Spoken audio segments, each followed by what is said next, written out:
Peter Rabbit. Once upon a time, under the roots of a great big fir tree, lived a family of rabbits. There was Mrs. Rabbit and her 3 little ones, Pipkin, Poppy, and Peter. Pipkin and Poppy were very good little rabbits. They listened to their mother and helped her gather sweet clover for supper. "Now, my dears," said Mrs. Rabbit one sunny morning, "you may go into the meadow to play. But whatever you do, don't go into the Whispering Woods. Old Brock the Badger lives there, and he does not like visitors." Then Mrs. Rabbit took her basket and went to the baker's to buy a loaf of brown bread and 5 currant buns. Pipkin and Poppy went into the meadow to chase butterflies. But Peter, who was a little bit naughty, ran straight for the Whispering Woods. He wanted to find the magical moon-petal flower that was said to glow in the shade. The woods were quiet and cool. Sunlight dappled through the leaves, making patterns on the mossy ground. Peter hopped along a winding path, his nose twitching, searching for the special flower.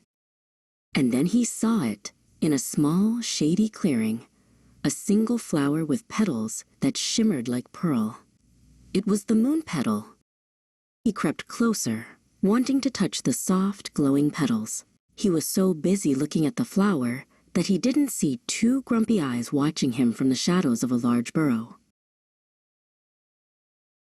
"Ahem, and what do you think you're doing in my woods?"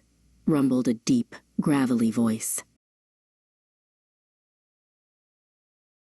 Peter jumped in fright.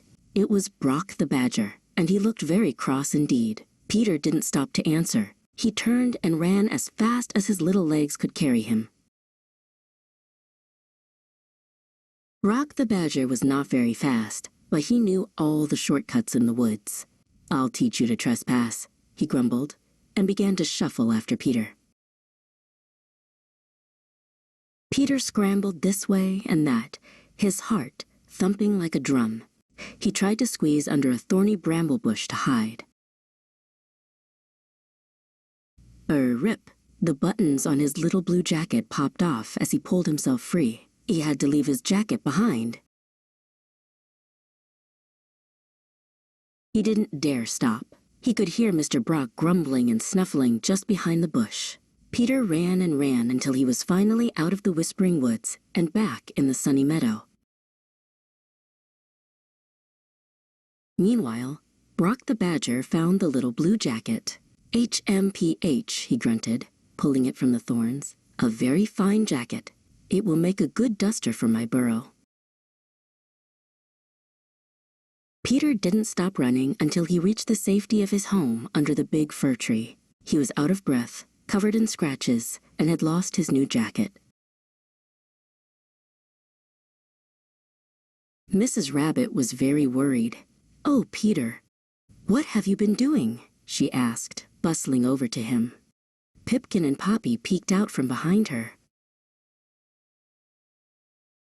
Peter was too tired to say anything. Mrs. Rabbit didn't scold him. She just cleaned his scratches and tucked him into his soft, warm bed.